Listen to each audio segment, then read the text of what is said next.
students, welcome to South City PCMB और मैं आपका बायोलॉजी मेंटर नागेंद्र साहू आपके लिए फिर से अपने chapter molecular basis of inheritance पे टॉपिक लेके आया हूं नया डीएनए पैकेजिंग। बहुत इंपॉर्टेंट टॉपिक है ये भी, क्योंकि जैसे कि मैंने कहा कि चैप्टर ही पूरा इंपॉर्टेंट है। और हंसी वाली बात है कि आप सोच रहे होंगे सर आप तो कहते हैं हर एक चैप्टर इंपॉर्टेंट है। हाँ, हर एक चैप्टर इंपॉर्टेंट है, लेकिन ये थोड़ा सा बेसिक चीजें हैं, यानी जहां पर आपको थ्योरेटिकल चीजें नहीं, थोड़ा सा टेक्निकल चीजें यहाँ पर है जो आपको समझनी पड़ेंगी। तो भाई समझने के लिए आपको हमारे साथ वीडियो के एंड तक बने रहना है और वीडियो को सब्सक्राइब करके रखिए, शेयर करिए, अच्छी लगे तो शेयर तो करेंगे।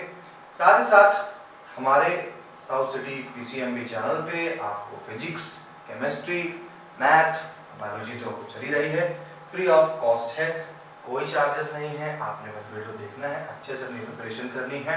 सिलेबस जब हम एक बार कंप्लीट कर लेंगे अपना, तो सिलेबस कंप्लीट करने के बाद हम गेस्ट पेपर और मॉडल पेपर के बारे में भी डिस्कस करेंगे, जिससे बेहतर से बेहतर तरीके आपके एग्जाम में मार्क्स आ सके। तो चलिए स्टार्ट करते हैं अपनी इस ईयर लॉन्ग सीरीज का एक छोटा सा लेक्चर जो आपके लिए इम्पोर्टेंट होने वाला है। तो चलिए फिर से देखते हैं। नए व्यूअर्स जो है उनको मैं रिकैप देता हूं। सबसे पहले बेटा हमने चैप्टर स्टार्ट किया molecular basis of inheritance. Molecular basis of inheritance का मतलब था कि हमारी लाइफ में जो कैरेक्टर हमसे हमारी जनरेशन में जाते हैं, आखिर उनका बेस क्या है। मेंडल जी ने काफी इस पे वर्क किया, लेकिन मेंडल जी इस चीज को नहीं बता पाए कि वो जीन्स थे, वो क्रोमोसोम्स थे। टेक्नोलॉजी भी उस समय इतनी नहीं थी, लेकिन धीरे धीरे साइंटिस्टों की डिस्कवरी के बाद, उनकी मेहनत के बाद पता लगाया गया कि न्यूक्लियस के अंदर पाया जाने वाला एक केमिकल न्यूक्लिक एसिड, जिसकी सबसे पहले डिस्कवरी फ्रेडरिक माइखर ने की थी, उस न्यूक्लिक एसिड के अंदर छिपा है हमारे इनहेरिटेंस का राज।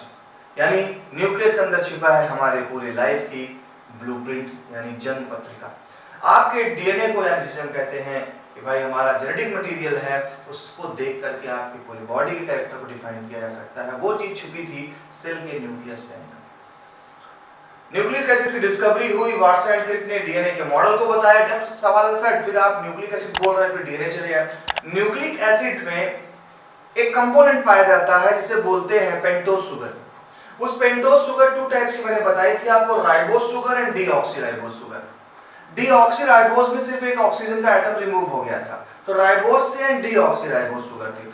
अब इन शुगर के बिहाफ पे हमने बना दिया डीएनए, आरएनए। अगर किसी चेन में डीऑक्सीराइबोज शुगर है तो वो बन जाता है डीएनए, अगर किसी में राइबोज शुगर है तो बनता है आरएनए। हम उसी चैप्टर के आज दूसरे टॉपिक पे बात करने जा रहे हैं कि आखिर ये डीएनए 2 मीटर की लेंथ का है और वो कैसे एक सेल के अंदर मौजूद है। तो उसके पीछे कुछ प्रोटीन्स की हेल्प है, जहां पर वो डीएनए के मॉलिक्यूल को हाईली कंडेंस कर दिया जाता है, हाईली क्वाइड कर दिया जाता है और क्वाइड करके क्रोमोसोम में कन्वर्ट किया जाता है ड्यूरिंग सेल डिवीजन।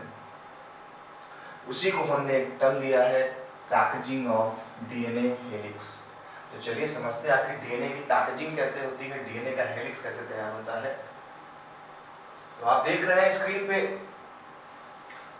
काफी क्वाइड रस्सी जैसा स्ट्रक्चर आपको दिखाई पड़ रहा है। तो आपको बता दूं, जो आप ये रस्सी जैसा स्ट्रक्चर देख रहे हैं, ये तो कॉमन सी चीज है आपको देखने के लिए। ओरिजिनल पीक है ये बेटा डीएनए, और ये डीएनए देखिए एक स्ट्रक्चर पे यहाँ पे क्वाइड हुआ है, फिर देखिए यहाँ पे क्वाइड हुआ है, फिर यहाँ पे क्वाइड हुआ है। यही पार्ट हमारे न्यूक्लियोसोम होते हैं, न्यूक्लियोसोम। तो जो ये पैकेजिंग का सीन चल रहा है, पैकेजिंग का सीन सेल डिवीजन के टाइम स्टार्ट होता है। क्यों? क्योंकि सेल के अंदर मौजूद क्रोमैटिन नेटवर्क, अभी ये पूरा क्रोमैटिन नेटवर्क है, पूरा क्रोमैटिन नेटवर्क है। अब कंडेंसेशन चालू हो गया है, क्रोमैटिन नेटवर्क बने हुए हैं। इस क्रोमैटिन नेटवर्क में छिपा क्या है हमारा डीएनए। अब इसका ब्रेकडाउन होगा, छोटे छोटे फ्रेगमेंट्स में टूटेगा और बनेगा क्रोमोसोम। किस लिए? सेल को डिवाइड करना है, सेल डिवीजन होने वाली है। सेल चाहती है मदर सेल कि मेरे दोनों डॉटर सेल के पास इक्वल अमाउंट में डीएनए पहुंचे, इसलिए वो सारे डीएनए को जोड़ती है, डबल करती है और प्रॉपर्टी को डबल करने के बाद 2 हिस्सों में बांट देती है। लेकिन इस तरीके से नहीं बांटा जा सकता उसको, इसलिए ये और कंडेंस होंगे, तभी बोला गया पैकेजिंग सुपर कॉइलिंग होगी, ये इतने कंडेंस हो जाएंगे फिर छोटे छोटे पार्ट में ब्रेक हो जाएंगे, फिर ये दोनों हिस्सों में दे दिए जाएंगे, एक से ले जाए डॉटर से ले जाए। हम उसी पैकेजिंग को समझने जा रहे हैं। पैकेजिंग के समझने के साथ साथ हम ये भी जानेंगे कि कैसे हम लोगों ने कह दिया कि डीएनए ही हमारा जेनेटिक मटेरियल है। फ्रेडरिक माइखर ने देखा, अल्टमैन ने न्यूक्लिक एसिड नाम दिया, वाटसन एंड क्रिक ने डीएनए बोला कि हाँ डीएनए का स्ट्रक्चर ऐसा होता है, लेकिन आप ऐसे कैसे कह सकते हैं कि डीएनए एक जेनेटिक मटेरियल है? इस पे बहुत सवाल उठे, बहुत एक्सपेरिमेंट किए गए, उससे रिलेटेड कुछ एक्सपेरिमेंट को मैं यहाँ दिखाने की कोशिश करूंगा और कंपटीशन लेवल के लिए भी अच्छे क्वेश्चंस बनेंगे उसमें। तो चलिए देखते हैं, पहले हम समझ लें कि जो हमारी प्रोकैरियोटिक सेल्स होती हैं, प्रोकैरियोटिक सेल्स आप अच्छे से जानते हैं कि वो सेल्स जिसमें न्यूक्लियस एब्सेंस होता है, जिसमें membrane bound cell organelles absent होते हैं, हम ऐसी सेल को प्रोकैरियोटिक सेल कहते हैं। क्या कह रहे हैं? कह रहे हैं कि जो प्रोकैरियोटिक सेल है, ये प्रोकैरियोटिक सेल में इनका डीएनए ऐसा नहीं कि पूरी जगह कहीं फैला पड़ा है, समझिएगा ध्यान से जरा, ऐसा नहीं है कि इनका डीएनए कहीं पर भी ऐसे फैला पड़ा है, नहीं, ये एक जगह पर सिमटा पड़ा रहता है। अपन लोगों में न्यूक्लियस के अंदर होता है, अब इन विचारों में न्यूक्लियस तो है नहीं, तो दिमाग आएगा कि रस्सी की तरह पूरे सेल में फैला है, तो ऐसा नहीं है, इनमें भी एक जगह पर रहता है। क्यों? कुछ प्रोटीन्स होती हैं, वो प्रोटीन्स इनको एक जगह पे बांधे रखती हैं। याद रखिएगा, यहाँ पर जो प्रोटीन्स हेल्प करती हैं वो नॉन हिस्टोन प्रोटीन होती हैं। तो यहाँ बोला जाता है कि जो प्रोकैरियोट्स होते हैं उनका डीएनए विदाउट हिस्टोन प्रोटीन होता है। क्या होता है? Without histone protein. किनका डीएनए? इनका डीएनए। और अपन लोगों में डीएनए विद हिस्टोन, इसका मतलब ये होता है कि हिस्टोन में यहाँ डीएनए बंधा नहीं है, यहाँ दूसरी अदर टाइप की प्रोटीन पाई जा रही है। यहाँ पर हिस्टोन प्रोटीन का एक ग्रुप नहीं है, एक स्फेरिकल स्ट्रक्चर नहीं है। यहाँ अदर हिस्टोन प्रोटीन जैसे स्ट्रक्चर पाए जा रहे हैं, हाँ, लेकिन वो भी स्ट्रक्चर नेगेटिव चार्ज है, पॉजिटिव चार्ज है, और डीएनए हमारा नेगेटिव चार्ज होता है, इसलिए ये एक जगह पे कॉइल होकर पड़ी रहती है। और इस एरिया को हम नाम दे देते हैं न्यूक्लियोइड।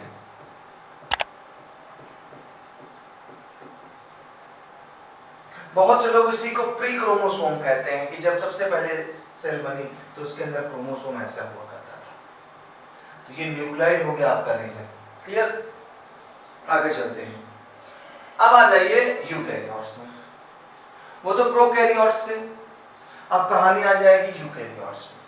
अब जब यूकैरियोट्स की बात करें हम, तो यूकैरियोट्स पॉजिटिवली चार्ज प्रोटीन्स रखता है। देखिए हिस्टोन प्रोटीन, यहाँ पर आपके लिए इंपॉर्टेंट पॉइंट बनेगा, मैं बताता चलूंगा कहाँ पर क्या इंपॉर्टेंट है। पॉजिटिव चार्ज क्या बनेंगे? हिस्टोन प्रोटीन्स आ गई। Histones are rich in positively charge basic amino. ये इंपॉर्टेंट क्वेश्चन है यहाँ पर बोर्ड के लिए आपके, कि क्यों हिस्टोन पॉजिटिव चार्ज की होती है। तो हिस्टोन प्रोटीन कोई भी होती है, अमीनो एसिड से बनती है, और 11th में आपको पढ़ाया गया होगा कि कुछ अमीनो एसिड पॉजिटिव चार्ज की होती है, कुछ नेगेटिव चार्ज की होती है, कुछ एसिडिक होती है, कुछ बेसिक होती है।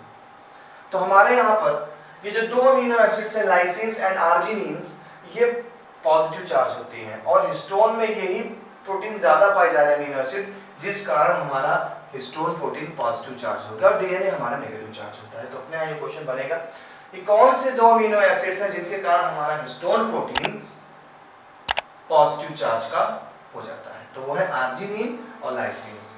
ठीक है, चलो सही है, आगे चलते हैं। ये जो हिस्टोन प्रोटीन वाला देखिए, ये 8 मॉलिक्यूल लगे हुए हैं, इसे हम बोल देते हैं हिस्टोन ऑक्टामर। 8 मॉलिक्यूल्स लगे हैं, तो हमने बोल दिया क्या? Histone octamer. हिस्टोन ऑक्टामर 1 2 3 4 5 6 7 8, ये हिस्टोन ऑक्टामर है। क्लियर? अब आगे समझे।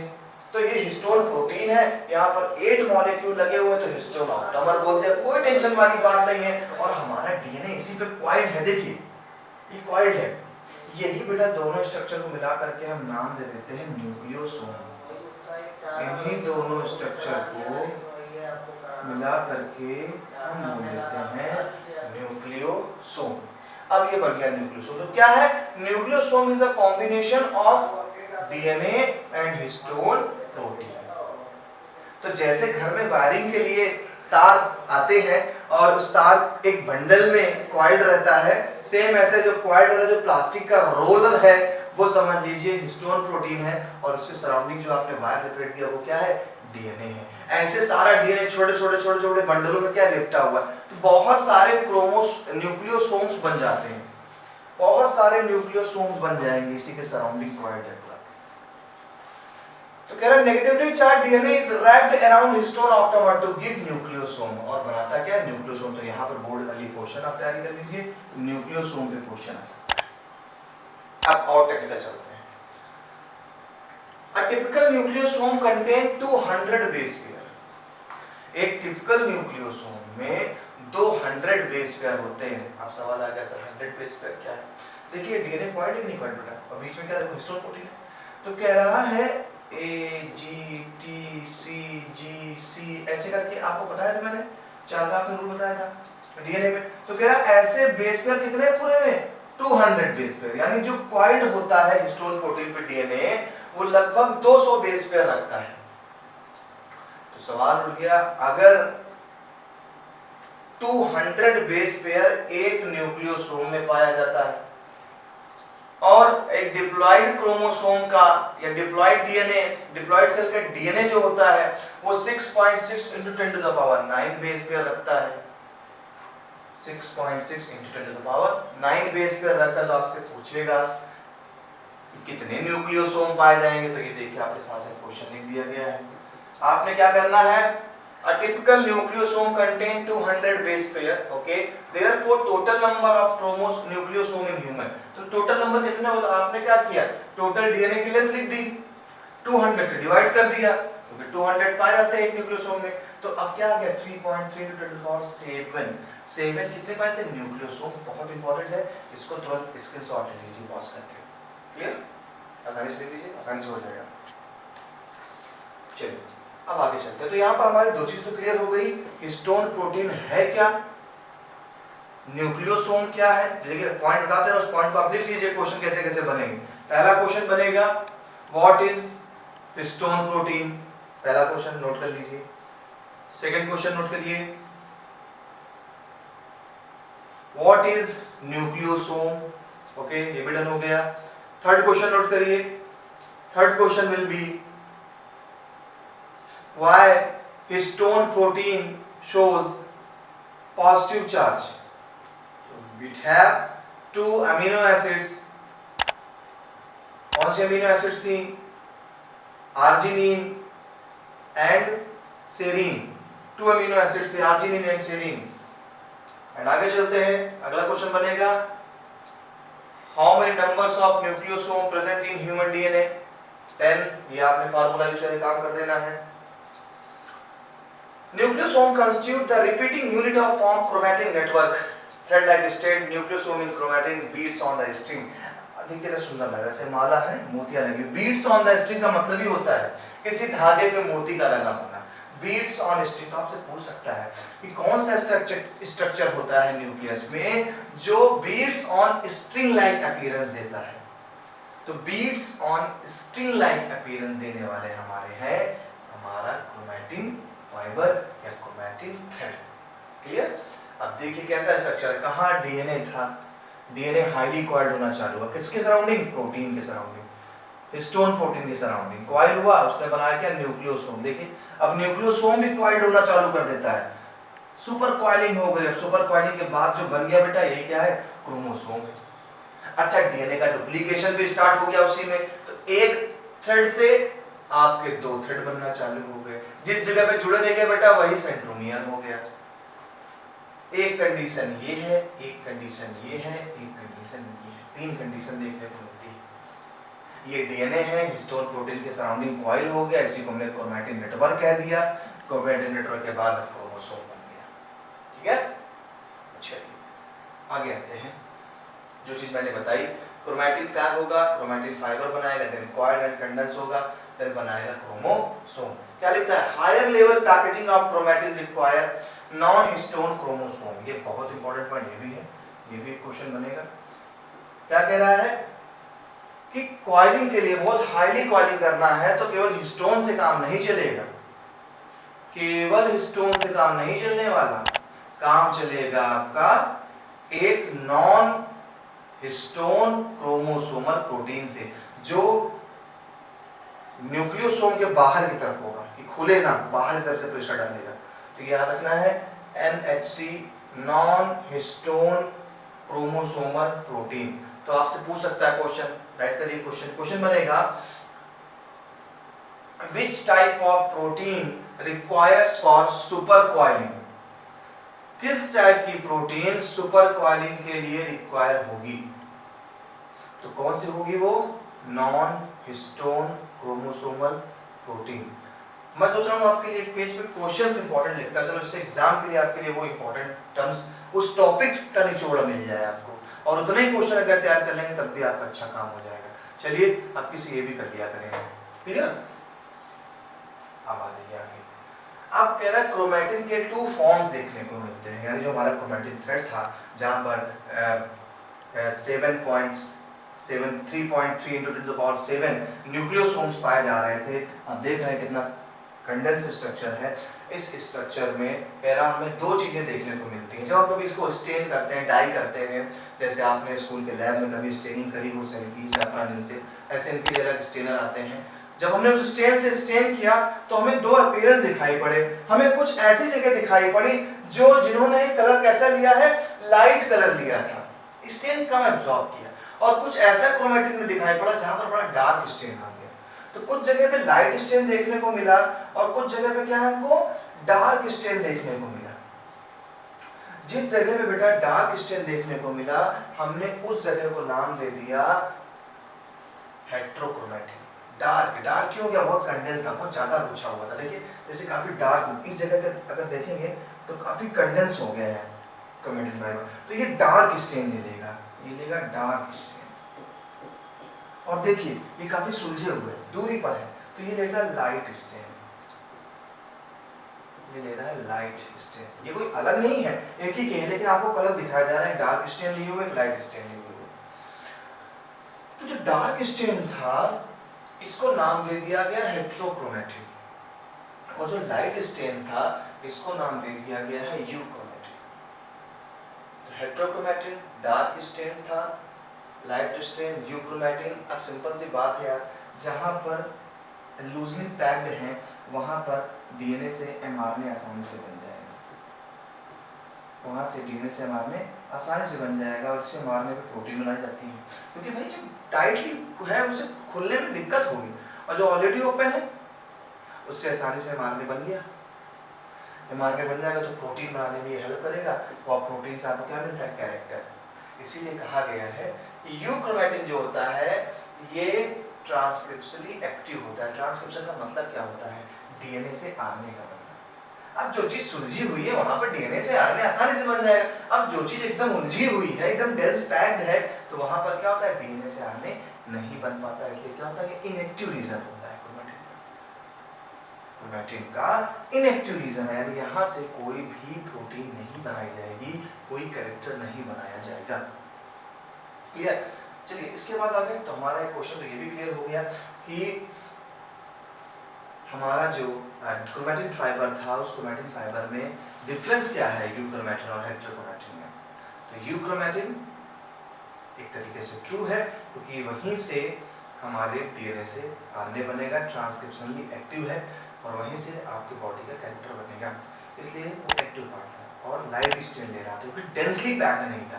डेंसली पैक्ड होता तो लाइट स्टेन ना लेता, डार्क स्टेन लेता, कलर गाढ़ा लेता। जहां पे देखिए वो काफी कंडेंस होता है, वो क्या करता है? वो ज्यादा स्टेन लेता है, तो स्टेन डार्क दिखने लगता है, उससे पता चल जाता है कि ये हमारा हेट्रोक्रोमैटिन है और जेनेटिकली इनएक्टिव है। क्लियर? चलिए इतना हम जान गए डीएनए के बारे में, डीएनए कैसे पैकेजिंग करता है। तो अब शुरुआत समझते हैं डीएनए का। जब पूरे किस्सा हमने पढ़ डाला, डीएनए है क्या चीज, लेकिन शायद अभी भी हम डीएनए के बारे में डिस्कवरी नहीं कर पाए थे कि क्या डीएनए ही हमारा जेनेटिक मटेरियल है, क्योंकि 3 चीजों में कंफ्यूजन था। आपने न्यूक्लिक एसिड में पढ़ा हुआ है डीएनए, आरएनए एंड प्रोटीन। कुछ साइंटिस्टों को लगता था कि प्रोटीन जेनेटिक मटेरियल है, कुछ को लगता था आरएनए जेनेटिक मटेरियल है, कुछ को लगता था डीएनए जेनेटिक मटेरियल है। काफी कंफ्यूजन थी इनके बीच, उठापटक थी। इस कंफ्यूजन को दूर करने के लिए हमने एक टॉपिक डाल दिया, the search for genetic material. Genetic material के सर्चिंग पे हम जुट गए कि आखिर जेनेटिक मटेरियल है क्या हमारा। तो experiments to prove which is the genetic material, कौन से एक्सपेरिमेंट ने प्रूव किया जेनेटिक मटेरियल क्या है। चलिए अब ये समझते हैं कैसे बताया गया। हमारे साइंटिस्ट है मिस्टर ग्रिफिथ्स, जिन्होंने पहला अपना एक्सपेरिमेंट किया और इन्होंने अपने एक्सपेरिमेंट के बेस को एक माइस को यूज किया, चूहा यूज किया। इन्होंने क्या किया, सबसे पहले जानिए कि एक डिसीज होती है निमोनिया, जो हमें भी हो सकती है और जानवरों को भी हो सकती है। इस निमोनिया डिसीज के जो एजेंट था जिससे डिसीज होती है निमोनिया, जिस बैक्टीरिया से होती है उसके 2 स्ट्रेन पाए गए। अपन लोग की जाति में क्या बोलते हैं, 2 टाइप की स्पीसीज पाई गई। छोटे मोटे ऑर्गेनिज्म में तो क्या बोल दिया, स्ट्रेन पाए गए। 2 स्ट्रेन्स मिले हमको। एक स्ट्रेन था, नाम दिया एस स्ट्रेन, दूसरे को आर स्ट्रेन। एस स्ट्रेन आप देख रहे हैं एकदम स्मूथ था, क्योंकि उसकी म्यूकस की कोटिंग थी, एक चिपचिपी सी लेयर थी शाइनिंग मारती हुई, तो हमने इसको स्मूथ था तो बोल दिया स्मूथ स्ट्रेन। दूसरा एक बैक्टीरिया था जिसमें रफ दिख रहा है आपको, जैसे आपने कभी पॉलन लेयर पढ़ा हुआ है, मेरे से पहले लेक्चर में एक्साइन लेयर जैसा दिखाई पड़ रहा है, तो ये थोड़ा सा रफ हो गया, हमने इसको बोला आर स्ट्रेन। 2 स्ट्रेन बन गए, एक स्मूथ स्ट्रेन, दूसरा बन गया रफ स्ट्रेन। 2 स्पीसीज थी। इसमें से बड़ा जो स्मूथ स्ट्रेन वाला था ना, ये वायरुलेंट था, means has polysaccharide mucus coat causes pneumonia. माने हमें उल्टा रखना है, देखने में ये सीधे लग रहे हैं, ये थोड़ा सा खड़े खड़े खतरनाक लग रहे हैं, लेकिन कहानी उल्टी है। सॉरी, जो स्मूथ है वो कलाकार है सीधे लेकिन दिख रहा है सीधे, लेकिन है कलाकार। ये बेचारे दिख रहे हैं कांटेदार स्पाइनी, लेकिन सीधे हैं, ये निमोनिया कॉज नहीं करेंगे। जबकि पहला वाला क्या हो रहा है, निमोनिया कॉज कर रहा है। Has polysaccharide mucus coat cause pneumonia and the rough strain non-virulent no mucus coat do not cause pneumonia. Clear, ये बात क्लियर हो गई। हमने डीएनए को साबित करने के लिए कि आखिर जेनेटिक मटेरियल है क्या, इस चीज को साबित करने के लिए ग्रिफिथ जी ने सबसे पहला एक्सपेरिमेंट किया, और ग्रिफिथ ले आए चूहे, और उस चूहे पे उन्होंने एक्सपेरिमेंट क्या किया, 2 बैक्टीरिया ले लिए, एक ले लिए स्मूथ बैक्टीरिया और दूसरा rough bacteria. Smooth pneumonia causing bacteria था, रफ निमोनिया कॉजिंग नहीं था। चलिए देखते हैं क्या चमत्कार करते हैं ग्रिफिथ जी। ग्रिफिथ जी ने क्या किया, एस स्ट्रेन का एक सॉल्यूशन तैयार किया, लिविंग एस स्ट्रेन का और लिविंग आर स्ट्रेन का। लिविंग एस स्ट्रेन वाला जब इंजेक्शन माइस चूहे के लगाया, चूहा बेचारा खत्म हो गया। देख रहे कैसे फैल गया, मर गया। क्यों मर गया, मरना था ही, क्योंकि एस स्ट्रेन वायरुलेंट थी, एस स्ट्रेन निमोनिया कॉज करेगी, इसलिए बेचारे का मरना तय था। और जब मरना तय था, मर गया भाई ये भी तो पता करना पड़ेगा कि एस स्ट्रेन मारेगा कि नहीं मारेगा, तो भैया कुर्बानी तो देनी पड़ेगी। तो रैट को जब इन्होंने पकड़ा और उस पर क्या कर दिया, एस स्ट्रेन वाला इंजेक्शन ठोक दिया। अब जब एस स्ट्रेन वाला इंजेक्शन ठोक दिया तो चूहा तड़प तड़प के मर गया। इनसे ये पता चला कि हाँ यार एस स्ट्रेन वाला जो है ये सोल्यूशन खतरनाक है, ये स्मूथ बैक्टीरिया जो है दिख बड़ा है, स्मूथ रहा है, लेकिन है कलाकार। दूसरा लिया बेटा आर वाला, जो कि स्पाइनी थोड़ा था, जब उसको दिया इंजेक्शन, चूहा थोड़ी देर तो पड़ा रहा, लेकिन कोई दिक्कत नहीं हुई, चूहा हमारा जिंदा बच गया। यानी इससे प्रूफ हुआ आर स्ट्रेन वाला फ्री है, सेफ है। देखिए एस स्ट्रेन दिया, चूहा मर गया, आर स्ट्रेन दिया, चूहा जिंदा रहा। अब ग्रिफिथ ने दिमाग लगाया, क्या दिमाग लगाया, एस स्ट्रेन को हीट किया, यानी जो एस स्ट्रेन थे को हीट किया, देखो बर्नर लगा दिया, हीट से बैक्टीरिया मर जाते हैं। अब जब हीट स्ट्रेन कर दिया, चलो हीट स्ट्रेन करने के बाद इन्होंने क्या किया, माइस में इंजेक्ट किया, चूहा जिंदा रहा, चूहा जिंदा रहा, चलो अच्छी बात, चूहा जिंदा रहा, जिंदा होने तक बैक्टीरिया मारा गया। लेकिन जब एस स्ट्रेन जो हीट किड थे उस सॉल्यूशन को मिक्स कर दिया गया, भाई हीट से तो आर वाले एस वाले मर गए, लेकिन जब आर वाले में मिक्स कर दिया और फिर चूहे के लगाया, तो चूहे को तो मर जाना चाहिए था, जिंदा रहना चाहिए था। क्यों? क्योंकि आपने तो एस वाले को मार दिया ना, हीट करके दे दिया। तो दिमाग ठनक गया ग्रिफिथ जी का कि यार एस वाले को तो मैंने हीट किल करके मार दिया है, और जब इसको लिविंग आर स्ट्रेन के साथ रखा तो इसने आर को भी अपना निशाना बना लिया और आर भी स्मूथ हो गया। पहले रफ था, भी स्मूथ हो गया। इसका मतलब एस के पास कुछ ऐसा था, एस के पास कुछ ऐसा था जो उसने आर वाले को ट्रांसफर किया, मरने के बाद भी आर वाले को ट्रांसफर कर दिया। इससे ये तो प्रूव हुआ कि हाँ कोई ऐसा मटेरियल था जो दूसरे ऑर्गेनिज्म में चला गया और उस ऑर्गेनिज्म को अपना कैरेक्टर दे दिया। ये तो आज हम जानते हैं कैरेक्टर दे दिया, क्यों डीएनए रहा होगा सर, सीधे ही बोलो। लेकिन जब नहीं हम लोग को पता था तब ये लोग उलझे हुए थे 18वीं सेंचुरी के आसपास। ग्रिफिथ ने ये कमाल किया, लोगों के अंदर एक उत्साह आया, लोगों के अंदर एक राह दिखाई पड़ी कि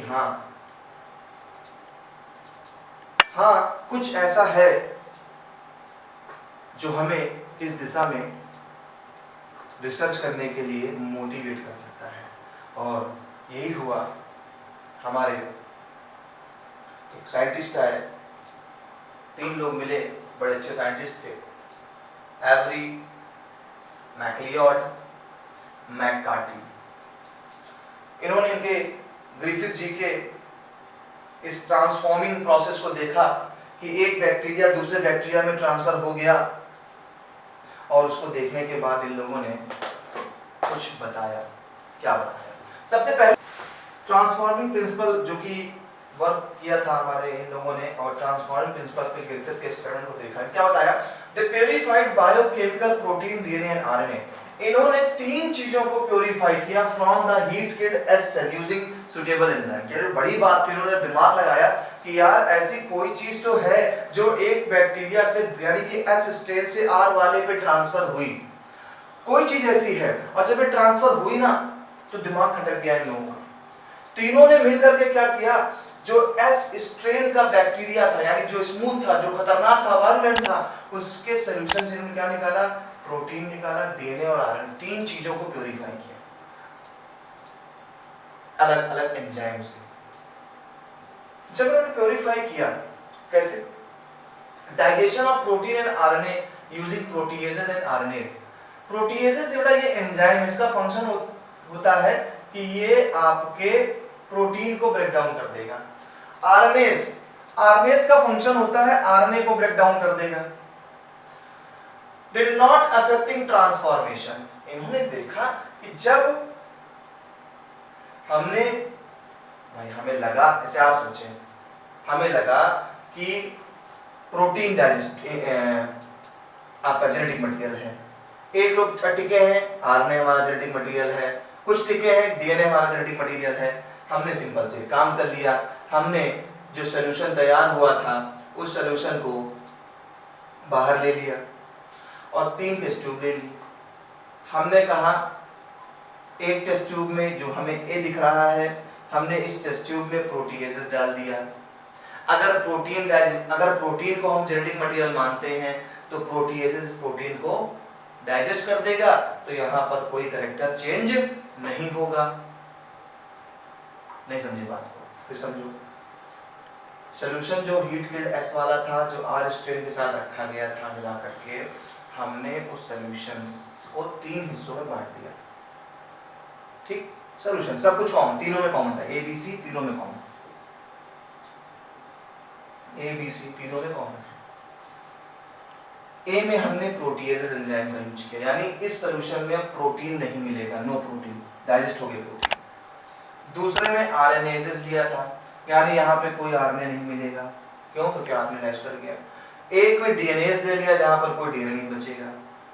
अब सिंपल सी बात है, अगर ये हम आर स्ट्रेन में डाल दें और फिर माइस में डालें, अगर चूहा जिंदा रह गया तो इसका मतलब क्या हुआ? प्रोटीन वो चीज नहीं थी जो ट्रांसफर हो गई।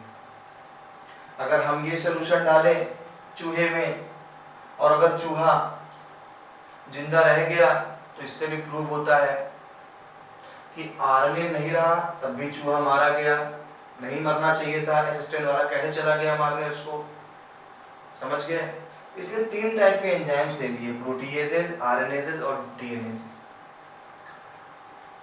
तीनों में देखा गया कि S cells appear, no S cells appear। यानी यहाँ पर S cells तब भी दिखाई पड़े, स्मूथ वाले बैक्टीरिया दिख गए, यहाँ भी दिख गए बैक्टीरिया स्मूथ वाले। यहाँ क्यों नहीं दिखे भाई? यहाँ पर S वाले बैक्टीरिया क्यों नहीं दिए गए, जबकि सब में R और S मिक्स किया गया था, लेकिन यहाँ पर R वाले S नहीं हो पाए। क्यों नहीं हो पाए? क्योंकि आपने डीएनए कट कर दिया था, आपने डीएनए एंजाइम डाल दिया था, डीएनए एंजाइम, उस एंजाइम ने डीएनए को ब्रेक डाउन कर दिया, इसलिए यहाँ पर कोई S स्ट्रेन का बैक्टीरिया नहीं अपीयर हुआ, जबकि दोनों में अपीयर हो गया। इसलिए प्रूव हुआ ना प्रोटीन ट्रांसफर हुई, ना आरएनए ट्रांसफर हुआ, ट्रांसफर डीएनए होता है। इस तरीके से इन तीनों की कड़ी मेहनत ने मैक्लिओड, मैककार्टी, एवरी, इन तीनों ने मिलकर के ये साबित किया DNA was the transforming principle. DNA एक ट्रांसफॉर्मिंग प्रिंसिपल है। रिसर्च यहाँ पर खत्म नहीं होती है, अभी और भी लोग मेहनत करेंगे, लेकिन स्टेप बाय स्टेप कहानी आगे बढ़ती है। अब आ गए हमारे हार्से एंड चेज, एक नया चेहरा हार्से एंड चेज जी का। चेज एक फीमेल मित्र थी हार्से की, एक आप समझ सकते हैं कलीग्स थी, काफी जूनियर थी इनसे चेज। हार्से एंड चेज ने एक बैक्टीरिया को चेज किया, एक बैक्टीरियोफेज वायरस को चेज किया। दिमाग इन्होंने भी हायर लेवल का रखा। पहले ऐसे समझ जाइए कॉमन टर्म में, जिससे कि आगे समझने में दिक्कत ना हो। हार्से एंड चेज ने दिमाग लगाया, दिमाग ये लगाया कि हम दो तरीके के बैक्टीरिया को तैयार करें। बैक्टीरिया सबसे आसान होता है, कोलाई बैक्टीरिया सबसे सिंपल होता है, इसके लिए कोलाई कॉमन मिल जाता है बैक्टीरिया। समझिएगा, आप भी समझिएगा थीम को। चलिए मैं इसको अपने स्टाइल में समझाऊंगा। हार्से एंड चेज ने काम किया। आपको पता है बेटा कि प्रोटीन को बनाने के लिए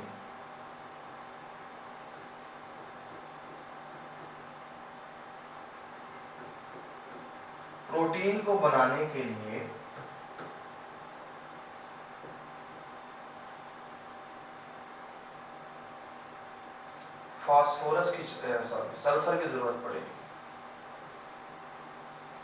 सल्फर और डीएनए में कंपोनेंट इंपॉर्टेंट होता है, आपने पढ़ा है फास्फोरिक एसिड, यानी फास्फोरस की जरूरत पड़ेगी।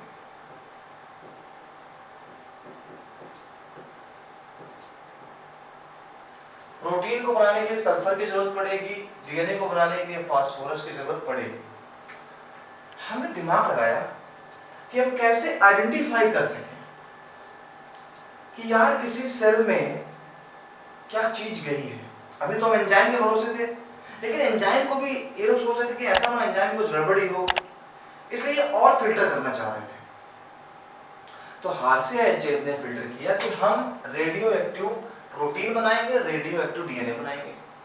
रेडियो एक्टिव वो मटेरियल है जो ऑब्जर्वेबल हो जाता है कि हमारा पार्टिकल पहुंचा या नहीं पहुंचा।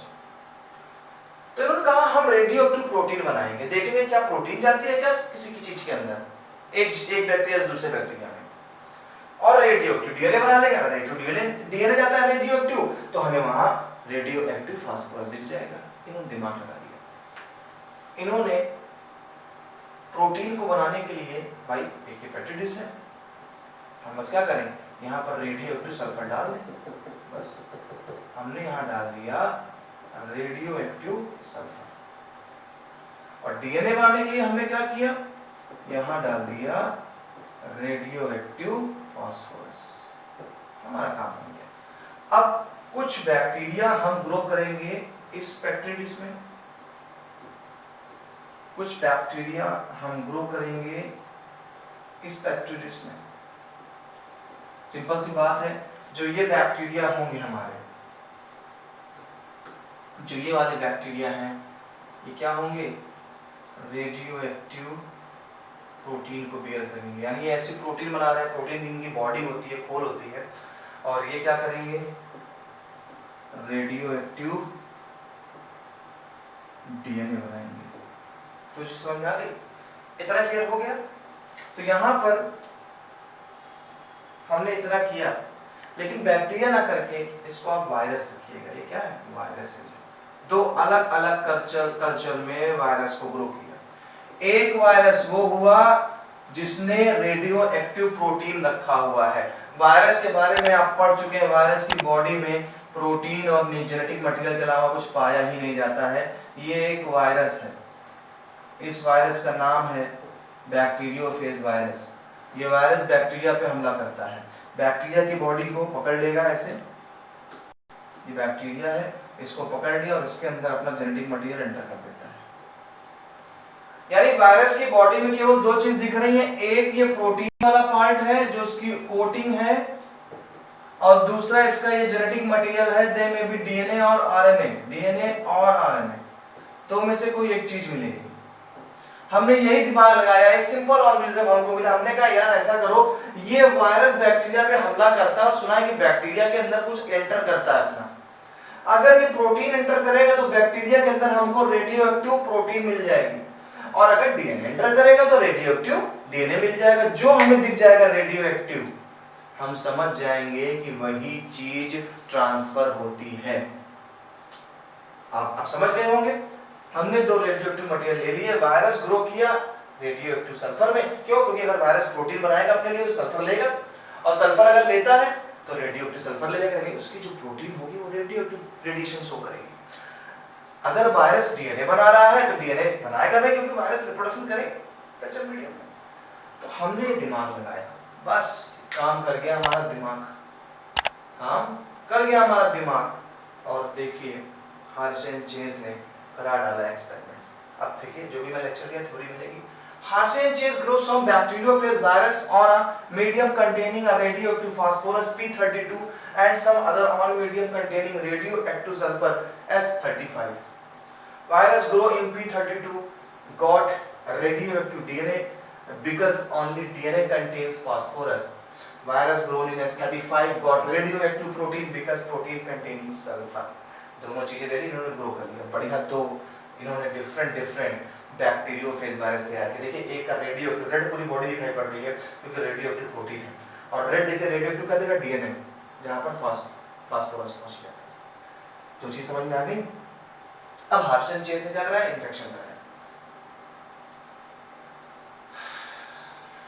चलिए हार्शेन चेज ने क्या कराया? These preparation were used separately to infect E coli. E coli को इन्फेक्ट किया गया। After infection the E coli cell were genetically agitated into a blender to remove. भाई पहले होगा क्या? इन्फेक्शन। पहले आप क्या करेंगे? इन्फेक्शन करा दिया, मिला के रख दिया, इन्फेक्शन हो गया। अब हम ये देखें कि इन्फेक्शन के बाद बैक्टीरिया की सेल के ऊपर कुछ रह ना जाए ना, हमें उसके अब दिखाई पड़े कि बैक्टीरिया के अंदर गया क्या है। तो हमने ब्लेंडर कर दिया। ब्लेंडिंग में सारे पार्ट इसके ऊपर क्या हो गए? रिमूव हो गए दोनों लोगों के। थर्ड में क्या किया? Then the culture was centrifuged to separate lighter viruses particles from heavier bacterial cells. हमने सेंट्रीफ्यूज मशीन का यूज किया और एक निश्चित स्पीड पे हमने बैक्टीरिया पे चिपके वायरसेस को रिमूव कर दिया। तो हमारे पास सॉल्यूशन में दो टाइप के बैक्टीरिया थे। एक वो बैक्टीरिया जो शायद प्रोटीन रखे होंगे रेडियो एक्टिव, या फिर शायद रेडियो एक्टिव डीएनए रखे हो। बात समझनी थी। अब आती है घड़ी हमारे रिजल्ट की। जब हमने रिजल्ट को देखा,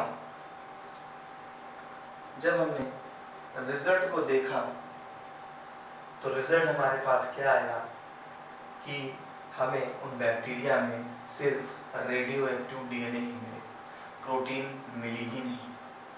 और इसी तरीके से प्रूव हुआ कि एक बैक्टीरिया के अंदर डीएनए जो रेडियो एक्टिव मिला यही ट्रांसफर होता है, प्रोटीन ट्रांसफर नहीं होती। ये था हार्शेन चेज का एक्सपेरिमेंट। तो bacteria infected with viruses having radioactive DNA और radioactive DNA had passed from virus to bacteria. Radioactive DNA virus से बैक्टीरिया में पास हुआ, प्रोटीन एंटर नहीं कर पाए, इसलिए हमें रेडियोएक्टिव प्रोटीन नहीं मिली। अब आप खुद समझदार है, समझ गए होंगे कि रेडियोएक्टिव जो मिला वही मानेंगे कि वही ट्रांसफर होता है, वही एक जनरेशन से दूसरी जनरेशन में जाता है। क्लियर? ओके। अब देखिए उसी के थ्योरी को हमने 3 पार्ट में कर दिया है। हमने क्या किया, सबसे पहले इन्फेक्शन कराया, ये हमारे पास रेडियो एक्टिव फास्फोरस सल्फर वाले हैं, ये हमारे रेडियो एक्टिव फास्फोरस वाले हैं, डीएनए वाले हैं। इन्फेक्शन कराया, पहला इन्फेक्शन होगा, देन ब्लेंडिंग कराएंगे, ब्लेंडिंग क्यों, ये रिमूव हो जाए थोड़े बहुत, देन सेंट्रीफ्यूगेशन में हम अलग कर लेंगे, बिल्कुल बैक्टीरिया वायरस बिल्कुल अलग ही हो जाए, और हमें देखने को मिला कि जेनेटिक मटेरियल वाला हमें रेडियो एक्टिव पार्ट दिखाई पड़ गया, और प्रूव हुआ इससे कि डीएनए ही एक जनरेशन से दूसरे जनरेशन में ट्रांसफर होता है। क्लियर? तो इस तरीके से इसको नोट कर लिया स्क्रीनशॉट लेकर के, ठीक है। तो शायद आपको समझ में आ गया होगा अच्छे से कि हाँ, हमने एक डीएनए पैकेजिंग से कहानी स्टार्ट करके हमने ये साबित किया आज के लेक्चर में कि डीएनए ही हमारा जेनेटिक मटेरियल है। देखिए, ये आप अपने किसी से बात कर रहे हैं, कुछ भी करें, तब भी आगे जाहिर कर सकते हैं कि भाई कैसे डीएनए जेनेटिक मटेरियल है। तो आपने एक्सपेरिमेंट दिया, ग्रिफिथ ने सबसे पहले बताया माइस वाला स्ट्रेन वाला एक्सपेरिमेंट, फिर हमारे 3 साइंटिस्ट आ गए, एवरी, मैकलियोड, मैककॉटी, इन्होंने बताया, काफी अच्छी मेहनत करी इन्होंने कि हाँ, आरएनए प्रोटीन 3 चीजों में एक होगा। जब ये भी हुआ तो हमारे हाथ से इन चीज ने और इसको प्योरीफाई कर दिया और फाइनली डिटेक्ट कर दिया कि डीएनए ही हमारा जेनेटिक मटेरियल है। तो my dear students, thanks for watching till end, और इसको पढ़िएगा, जैसे कि मैंने बोला है टेक्निकल चैप्टर है, टेक्निकल टॉपिक्स हैं, थोड़ा अच्छे से पढ़िएगा। एक टॉपिक तो मैं इसके स्मूथली चलता हूँ। नेक्स्ट क्लास में क्या करेंगे कि हम लोग एक पेज पे अपने इंपॉर्टेंट क्वेश्चन भी लिखते चलेंगे जो आपके लिए हेल्पफुल होंगे एग्जामिनेशन में। तो आपको करना क्या है, जब आपको प्रैक्टिस स्कूल में हाफ ईयरली एग्जामिनेशन हो रहे हैं, यूटी टेस्ट हो रहा है, तो आपने करना क्या, मेरी जो लेक्चर है उस लेक्चर की उस स्लाइड को क्लिक किया कि हाँ सर ने इस टॉपिक पे ये इंपॉर्टेंट बताया है, तो आपको किसी टीचर से पूछने की जरूरत नहीं है कि इंपॉर्टेंट क्या है। ओके, तो ऐसे ही हमारे साथ बने रहिए, नए नए आइडियाज के साथ हम आगे बढ़ते रहेंगे और आपको अच्छे से पढ़ाते रहेंगे। बाकी चैनल को सब्सक्राइब करके रखें, शेयर लाइक जरूर करें। मुलाकात करते हैं नेक्स्ट क्लास में, तब तक के लिए बाय बाय।